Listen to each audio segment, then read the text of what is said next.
রাজনৈতিক ধর্ণা মঞ্চে দেখা গেল পূর্ব মেদিনীপুর জেলার ভগবানপুর বিধানসভার বিভিন্ন এলাকায়। সেখানে দেখা গেল পূর্ব মেদিনীপুর জেলা পরিষদের পূর্ত কর্মাধ্যক্ষ মানব পড়ুয়াকে।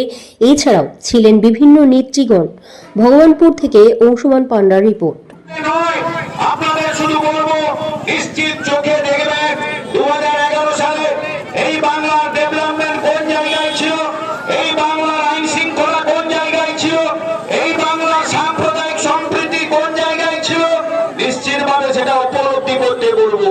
আর বর্তমান বাংলায় মামাটি মানুষের সরকার আসার পরে নারী ক্ষমতা, নারীদের স্বাধীনতা এবং আজকে সুরক্ষার লক্ষ্যে বাংলার মুখ্যমন্ত্রী মমতা বন্দ্যোপাধ্যায় একটি বিল আনিয়েছেন বিধানসভায়।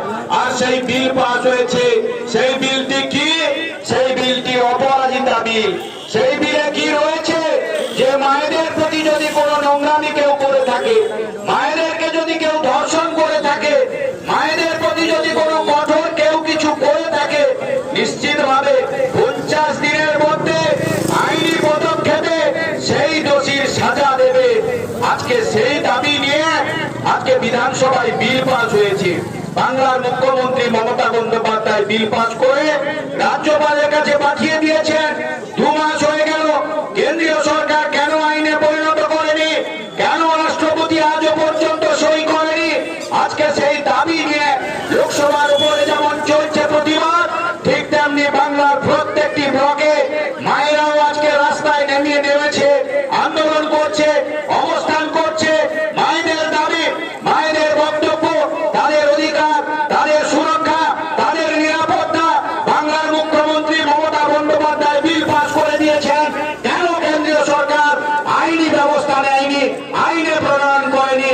আজকে এই দাবি নিয়ে বাংলায় কিন্তু এই আন্দোলন, এই দলীয় কর্মসূচি।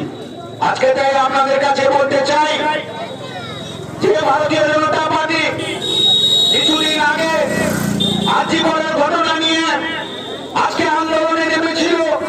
আপনারা নিশ্চিতভাবে জানেন যে একজন মহিলা লেডি ডাক্তার, তাকে ধর্ষণ করে খুন করেছিল। লজ্জাজনক ঘটনা, নৃশংস ঘটনা। তৃণমূল কংগ্রেসের সুপ্রিমো মমতা বন্দ্যোপাধ্যায়, সেনাপতি অভিষেক বন্দ্যোপাধ্যায় সঙ্গে সঙ্গে নিন্দা প্রকাশ করেছেন। 24 ঘন্টার মধ্যে একজনকে অ্যারেস্ট করেছেন পশ্চিমবাংলার পুলিশ। আমরা কি দেখলাম? জনস্বার্থ মামলা হাইকোর্টে দায়ের হলো, আর হাইকোর্ট নিশ্চিতভাবে রায় দিলেন সিবিআই হাতে টেকওভার করলো। সিবিআই তদন্ত করলো। তদন্তের নামে আজও পর্যন্ত কি হলো? 15 দিন আগে সুপ্রিম কোর্টে সিবিআই চার্জশিট পেশ করলেন। যে চার্জশিট বাংলার পুলিশ দিয়েছিলেন একজনের নামে, আর সুপ্রিম কোর্টেও সিবিআই সেই একজনকে রেখেই চার্জশিট পেশ করলেন। এই হচ্ছে সিবিআই তদন্ত তৎপরতা। আপনাদের কাছে তাই বলতে চাই যে শুধুমাত্র তদন্তের নামে হ্যারাস, তদন্তের নামে রাজনীতি এই বাংলায় তৃণমূল কংগ্রেসের প্রতি করছে ভারতীয় জনতা পার্টি। অনেক ধরনের মামলা তদন্ত সিবিআই নিয়েছে। আজও পর্যন্ত সঠিকভাবে কোনো উত্তর এই বাংলার সাধারণ জনগণ পায়নি। আমরা তৃণমূল কংগ্রেসের কর্মীরা আজও পর্যন্ত পরিষ্কার হতে পারলাম না এই তদন্তের শেষ কি, এই তদন্তের যুক্ত ছিল কে বা কারা। আজও পর্যন্ত সঠিক তদন্ত আমরা কি পর্যায়ে পৌঁছেছে খুঁজে পেলাম না, জানতেও পারলাম না। তাই আপনাদের কাছে বলতে চাই, তদন্তের নামে শুধু রাজনীতি এই বাংলায় চলছে। ভারতীয় জনতা পার্টি শুধু রাজনীতি করার জন্য এই বাংলার সাম্প্রদায়িক সম্প্রীতিকে নষ্ট করতে চাইছে। তা না হয়ে ভারতবর্ষে একটি সরকার রয়েছে, আর্থসামাজিক উন্নয়ন এই বাংলায় ঘটানোর ক্ষেত্রে কি সহযোগিতা করছেন? সহযোগিতা বাংলার সরকারের প্রতি ভারতীয় জনতা পার্টি কেন্দ্রের সরকারের থেকে করেননি। তার প্রমাণ জানেন, 100 দিনের টাকা আজকে 3 বছর ভারতবর্ষের সরকার আটকে রেখেছে ভারতীয় জনতা পার্টি। বিরোধী দলনেতার নিশ্চিতভাবে লিখনের দ্বারা আজকে প্রতিবাদ জানিয়েছিলেন বলে আজও পর্যন্ত পশ্চিমবাংলায় আমরা সেই 100 দিনের টাকা পাইনি।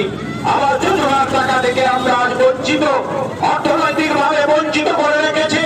আপনারা নিশ্চিত জানলে আনন্দ পাবেন যে তা সত্ত্বেও এই বাংলায় নানান সামাজিক প্রকল্প রয়েছে, অনেকগুলো নির্দিষ্ট প্রকল্প রয়েছে, যে প্রকল্পগুলোকে আজকে নিশ্চিত নিশ্চিত কেন্দ্রীয় সরকার সম্মানিত করেছে, স্বীকৃতি দিয়েছে, তারা নিশ্চিতভাবে বিশ্বের জায়গায় নানান অ্যাওয়ার্ডও পেয়েছে। আপনারা জানতে আনন্দ পাবেন, গতকালও পূর্ব ভারতের 4টি রাজ্যকে নিয়ে কেন্দ্রীয় সরকার বসেছিলেন, সেখানে কিন্তু পর্যালোচনায় উঠে এসেছে এই বাংলা কিন্তু গ্রামীণ অর্থনীতিতে অনেকখানি এগিয়ে গেছে। আজকে কেন্দ্রের অর্থমন্ত্রী তিনি প্রশংসা করছেন বাংলার গ্রামীণ অর্থনীতি নিয়ে। আজকে তাই আপনাদের কাছে বলতে চাই যে নিশ্চিতভাবে রাজনৈতিক দল হিসেবে বিরোধীর জায়গায় যারা রয়েছে তারা আসবেন, তারা বলবেন, কিন্তু আপনাদের কাছে বলতে চাই শুধু বলবেন কিছু করবেন না, এটা হতে পারে না।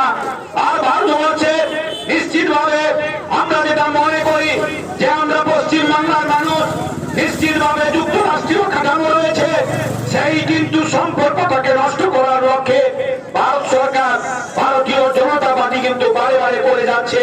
আমাদেরকে যেভাবে বঞ্চনার জায়গায় রেখেছে, অর্থনীতিগত ভাবে আইন শৃঙ্খলার দিক জায়গা থেকে পশ্চিম বাংলায় যে জায়গায় রয়েছে, তা সত্ত্বেও এই পশ্চিম বাংলার আইন শৃঙ্খলা নিয়ে ভারতবর্ষের ক্ষমতায় থাকা ভারতীয় জনতা পার্টি যেভাবে আজকে নোংরামি করছে, সিবিআই, ইডি নানান ধরনের এজেন্সি প্রয়োগ করে আজকে বাংলার জনগণকে তাই নিশ্চিতভাবে চিন্তা করতে হবে, ভাবতে হবে যে আগামী দিনে এই বাংলার সংস্কৃতি, এই বাংলার আইন শৃঙ্খলা, এই বাংলার ঐতিহ্য, এই বাংলার সমন্বয়, এই বাংলার সম্প্রীতি নিশ্চিতভাবে রক্ষা করার লক্ষ্যে আগামী দিনের যে নির্বাচনগুলো রয়েছে নিশ্চিত তার প্রতি